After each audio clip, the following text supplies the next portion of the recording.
কিছুই ভালো লাগছে না। কেন মামা, কি হয়েছে তোমার? দেখতেছো না চারদিকে কি গরম, মনে হয় যেন আগুন জ্বলতেছে।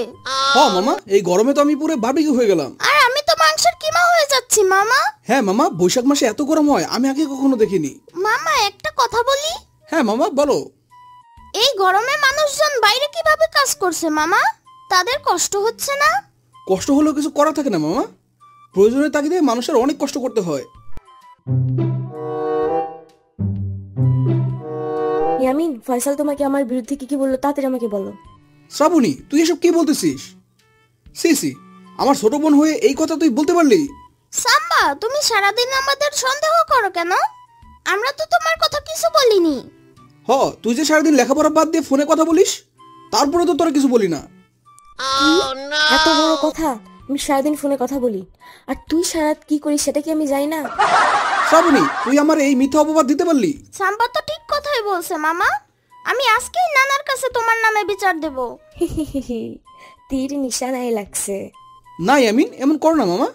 এই সামান্য কথা তোমার নানাকে বলার দরকার কি? বিষয়টা আমাদের মধ্যে থাক। তাহলে একটা শর্ত আছে। কি শর্ত শ্রাবণী? আমারে আর ইয়ামিনের আইসক্রিম খাওয়াতে হবে।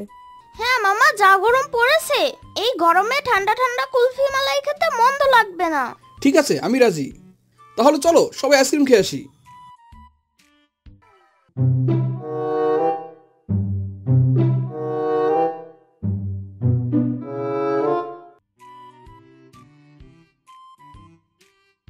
কুলফি, এই মালাই কুলফি।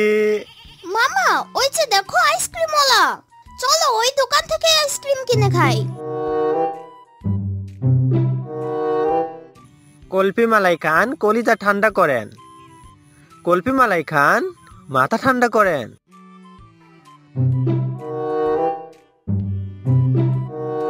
ওই মিয়া, তোমার কুলফি মালাইয়ের দাম কত? স্যার কি বলতেছেন এসব? আমার কুলফি আবার মালাই হতে যাবে কেন? তাহলে কি তোমার বাপের? আরে স্যার, কুলফি মালাই আমারও না, আমার বাপেরও না। কুলফি মালাই হইলো আমার দোকানের। ওই এক কথাই হইলো। এখন তাড়াতাড়ি 3টা আইসক্রিম দাও। কত দামের দিমু স্যার? 5, 10 নাকি 20 টাকা দামের? কুলফি মালাই দাও 3টা। এই আইসক্রিমের দাম বেশি পড়বো স্যার। দূর মিয়া, এত কথা বলো কেন? তোমারে যা দিতে বলছি তাই দাও। আপনারে দেখা কিপটা কিপটা মনে হইতেছে, তাই এই কথা বললাম স্যার।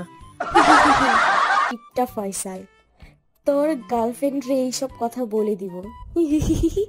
শ্রাবণী চুপ থাক, এমনিতেই মাথা গরম হয়ে যাচ্ছে এই বেটার কথা শুনে। ওরে বাবা রে, কি গরম! মামা তাড়াতাড়ি আইসক্রিম কিনে দাও। ঠিক আছে মামা। মামা, যদি দাঁতের ভূত বের হয় তাহলে কি করব মামা? দাঁতের আবার ভূত হয় নাকি? হ্যাঁ মামা, হয়। সাম্বা আমারে বলছে আইসক্রিম খেলে দাঁত থেকে ভূত বের হয়ে আসে।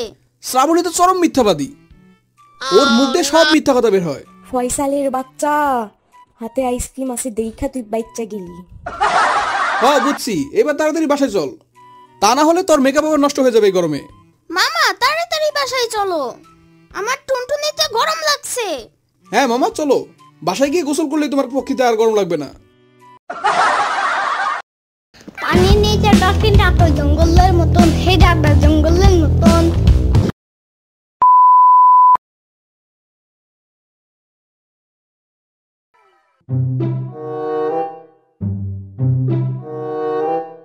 আম্মু, গোসল করে অনেক মজা পেয়েছি। আমার টুনটুনিতে আর গরম লাগতেছে না, কিন্তু আমার খুব ভয় করতেছে। এখন আমি কি করব আম্মু? কেন ইয়ামিন, কি হয়েছে? দাঁতের ভূত আমার ঘাড় মটকায় খাবে। দূর, কি বলো এসব? দাঁতের ভূত নাই। ইয়ামিন, বেশি ভয় লাগলে গান ধরবা, তাহলে দেখবা আর ভয় লাগতেছে না। ঠিক আছে সাম্বা, কিন্তু তুমি আবার আমারে ভয় দেখাবে না তো? না, ভয় দেখাবো না, যাও। আম্মু, এখন তো অনেক গরম, এই গরমে পান্তা ভাত মজা লাগবে।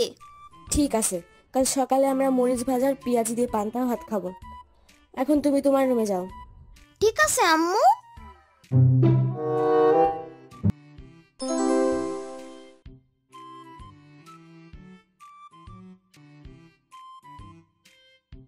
দূর, এত ভয় পেয়ে লাভ নেই। আমি দেরিতে ঘুম থেকে উঠলে সাম্বা সব পান্তা খেয়ে ফেলবে।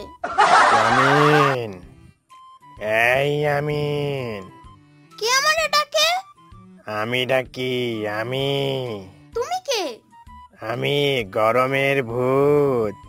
গরমের ভূত? সেটা আবার কি? তুমি আমাকে আগুন ভূত নামেও ডাকতে পারো। তো তুমি আমার পিছে আসছো কেন? আর তোমাকে তো আগে কখনো দেখিনি। আমাকে সব সময় দেখা যায় না, যখন অনেক বেশি গরম হয় তখন আমি দেখা দেই। আর এখন আমি তোমার টুনটুনিতে আগুন ধরিয়ে দিব। ওরে বাবা রে, কে কোথায় আছো? আম্মু বাঁচাও আমারে! কি হয়েছে ইয়ামিন? এই ভর দুপুরে চিৎকার করতেছো কেন? আম্মু, গরমের ভূত এসে আমার টুনটুনিতে আগুন ধরিয়ে দিছে।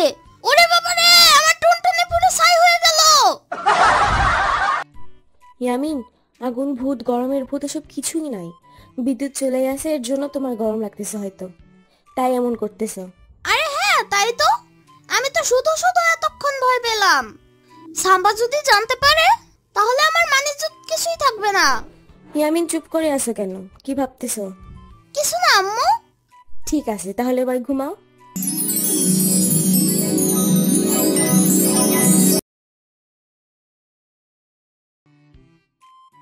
ইয়ামিন, চলো মামা সবাই মিলে পান্তা খাই।